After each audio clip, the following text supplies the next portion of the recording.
Bismillahirrahmanirrahim. Assalamualaikum warahmatullahi wabarakatuh. Bapak, Ibu guru dan staf yang saya hormati, bagaimana kabarnya hari ini? Sehat semua kan? Alhamdulillah. Bapak Ibu, sebelum apel ini kita mulai, mari kita membaca basmalah terlebih dahulu.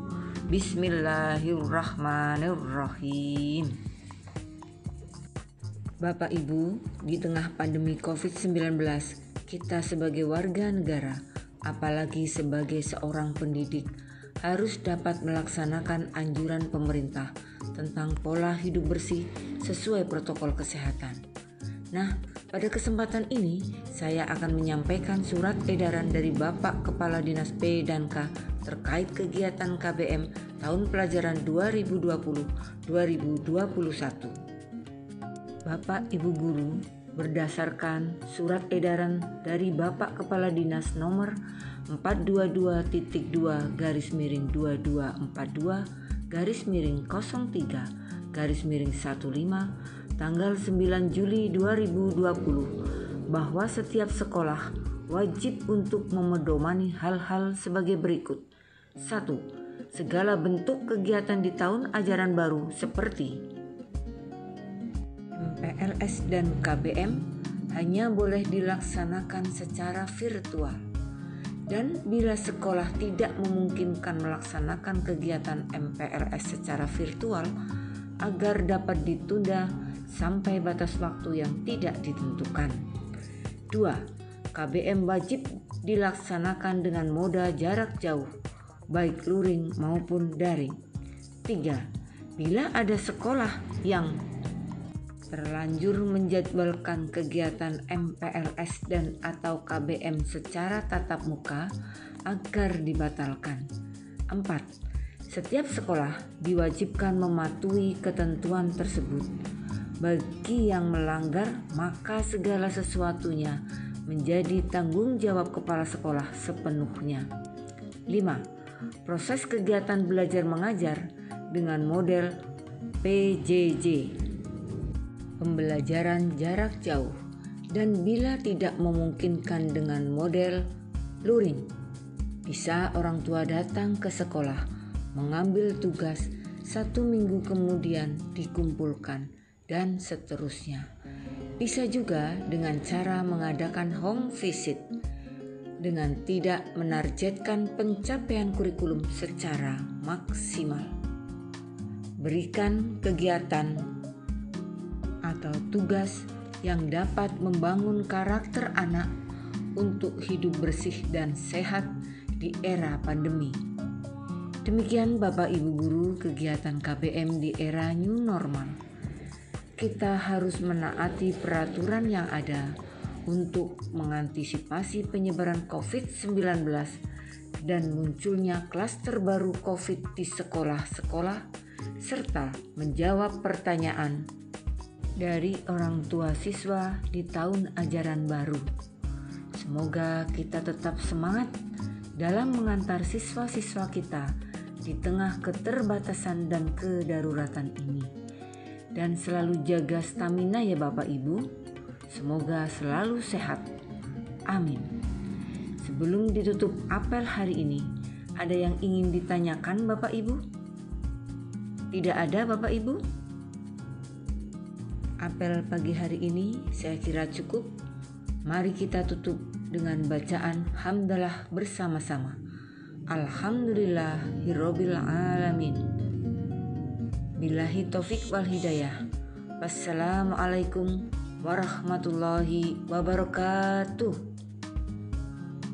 Tanpa penghormatan, bubar jalan.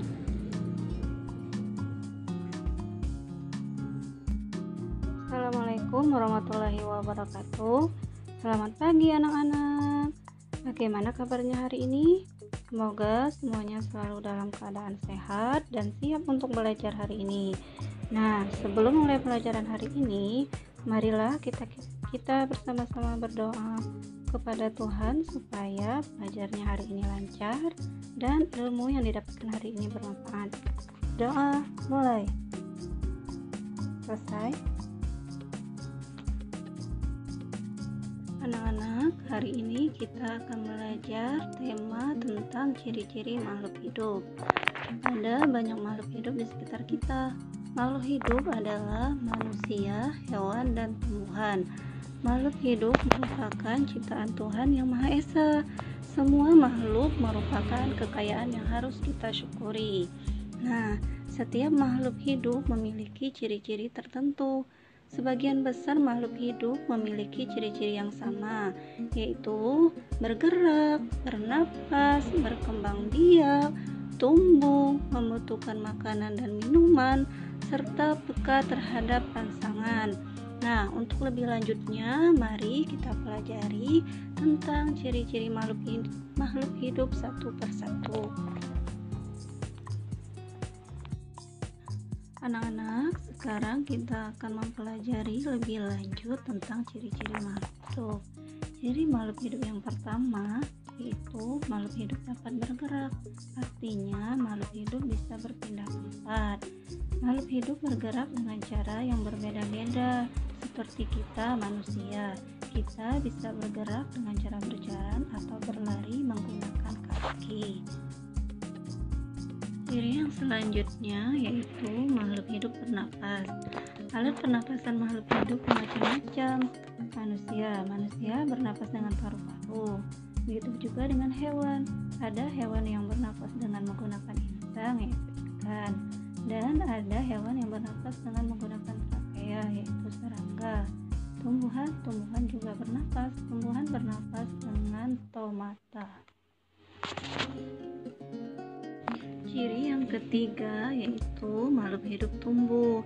Artinya makhluk hidup bisa bertambah ukuran tubuhnya, bertambah tingginya, bertambah beratnya. Manusia ketika bayi tubuhnya kecil, lalu berangsur-angsur tumbuh menjadi besar. Begitu juga dengan hewan dan tumbuhan, mereka juga mengalami pertumbuhan. Ciri makhluk hidup yang keempat adalah berkembang biak.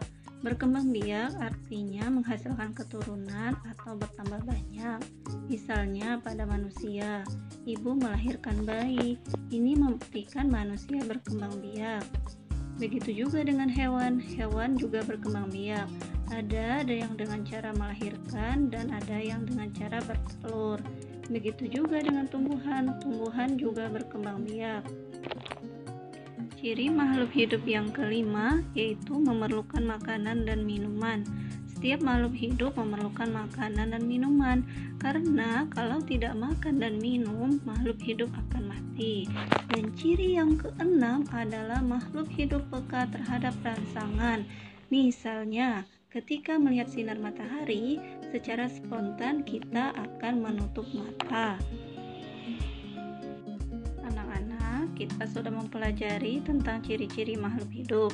Tugas kalian selanjutnya adalah amatilah di sekitar lingkungan sekolah kita ini makhluk apa saja yang bisa kalian temukan. Catatlah di buku tugasmu makhluk apa saja yang kamu temui, kemudian tuliskan ciri-cirinya.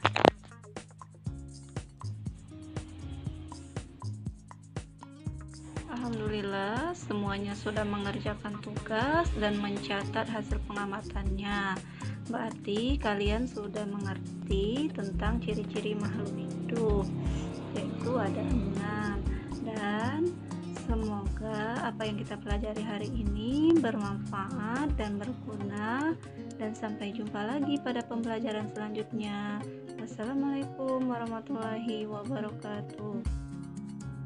Assalamualaikum warahmatullahi wabarakatuh. Apa kabar anak-anakku semuanya? Sehat kan? Alhamdulillah. Kali ini jika anak-anak menjawab kabar seperti ini ya. Alhamdulillah, luar biasa, pagi yang cerah, senyum ceria, badanku sehat, otakku cerdas, aku pasti bisa. Yes, yes, yes. Baiklah anak-anak, sebelum kita belajar lebih lanjut, terlebih dahulu marilah kita berdoa. Berdoa mulai. Amin ya rabbal alamin. Anak-anakku sekalian yang berbahagia, kemarin kalian sudah bisa menyerukan yel-yel sekolah kita dengan baik, dengan bagus. Ibu ucapkan terima kasih ya, dan tetap semangat belajarnya. Anak-anak kelas 1 yang cerdas, alhamdulillah kemarin kalian sudah bisa menyebutkan nama diri kalian, nama ayah, nama ibu, juga nama bapak ibu guru dengan benar. Nah, sekarang kita belajar menulis. Siapakah yang ditulis? Yaitu nama kamu, nama teman baru kamu 3 saja ya. 3 nama teman kamu itu kamu tuliskan di buku tulis, boleh dibantu bunda, kemudian dibaca. Kalau sudah difoto, diupload ke grup belajar kita ini.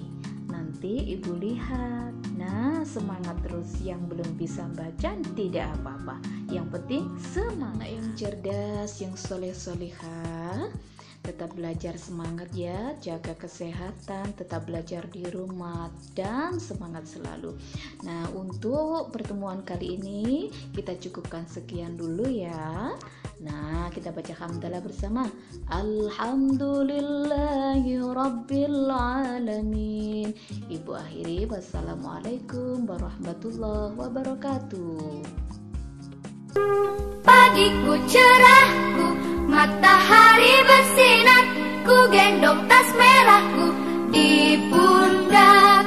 Selamat pagi semua, ku nantikan dirimu. Assalamualaikum warahmatullahi wabarakatuh. Anak-anak semua, bagaimana kabarnya? Sehat kan? Semoga Allah Subhanahu wa Ta'ala selalu melindungi kita semua. Untuk mengawali pembelajaran akidah akhlak pada kali ini, mari kita membaca lafaz basmalah. Bismillahirrahmanirrahim. Ananda semua, pada pembelajaran akidah akhlak minggu yang lewat, kita sudah membahas tentang bagaimana akhlak ketika kita bertamu. Dan pada kesempatan ini kita akan membahas materi tentang akhlak menerima tamu. Pertama, kita bahas dulu apa pengertian menerima tamu. Menurut Kamus Bahasa Indonesia, menerima tamu adalah kedatangan orang yang melawat atau berkunjung. Sedangkan secara istilah, menerima tamu adalah menyambut tamu dengan berbagai cara penyambutan yang lazim dilakukan menurut adat ataupun agama dengan maksud menyenangkan atau memuliakan tamu atas dasar keyakinan untuk mendapat rahmat dan ridho Allah Subhanahu wa Ta'ala.